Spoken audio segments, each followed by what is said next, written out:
চিঠি পরের মেলে পাঠিয়েছেন দেবীপ্রসাদ মণ্ডল, গ্রাম ও ডাক কিয়ামাচা।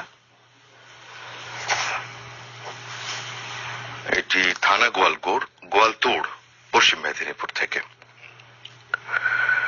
বলিহারি বাবু, তোমাকে বলিহারি। নভেম্বরে পক্ষকাল জুড়ে ফুটবল নিয়ে মাতিয়ে রেখে এবার মাঠে নেমে পড়লে হার জিতের গন্ধ খুঁজতে। আর তোমারই বা দোষ কি করে বলি? গোটা পৃথিবীটাই তো ওই গোলের জাদুতে আচ্ছন্ন হয়ে আছে। গোল গোল গোল, আর নির্ধারণ হয়ে যাচ্ছে একের পর এক ফলাফল। ঘটছে অঘটন, ঘটছে আনন্দ উচ্ছ্বাস, কিংবা জুটছে হতাশা।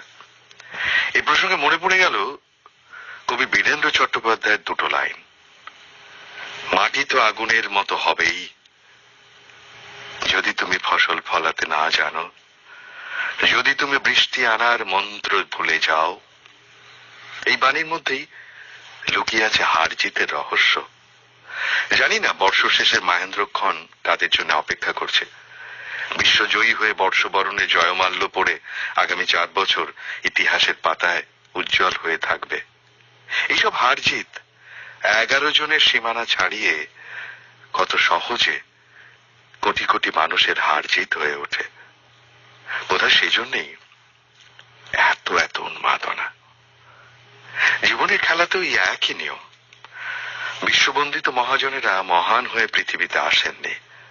নিজ দক্ষতায়, বিশ্বাসে, পরিশ্রমে, প্রতিকূলতার বিরুদ্ধে লড়তে লড়তে একদিন বিশ্বজয়ী হয়েছেন। আর তার সেই সাফল্য হয়ে উঠেছে দেশ ও দশের সাফল্য। ব্যক্তি জীবনে বহু সফল মানুষও ব্যর্থতার হাত ধরেই সাফল্যের শীর্ষে পৌঁছেছেন। তাই হার মানেই শেষ নয়, বরং হার হলো সাফল্যের পথে আলোকবর্তিকা।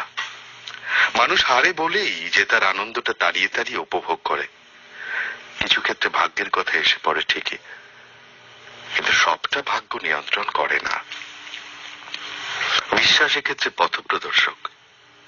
কবির কথায়, যে বিশ্বাসে পাখি বাসা গড়ে, গাছে ফুল ফোটে, ধরে ফল, মা তার শিশুকে বুকে তোলে, সেই বিশ্বাস নিয়েই স্বপ্ন দেখি একদিন আমরাও ক্রিকেটের মতো বিশ্ব ফুটবলের আসরে জায়গা পাবো। আর কোটি কোটি কণ্ঠের সঙ্গে সুর মিলিয়ে বলবো, গোল গোল গোল। গেয়ে উঠবো, we shall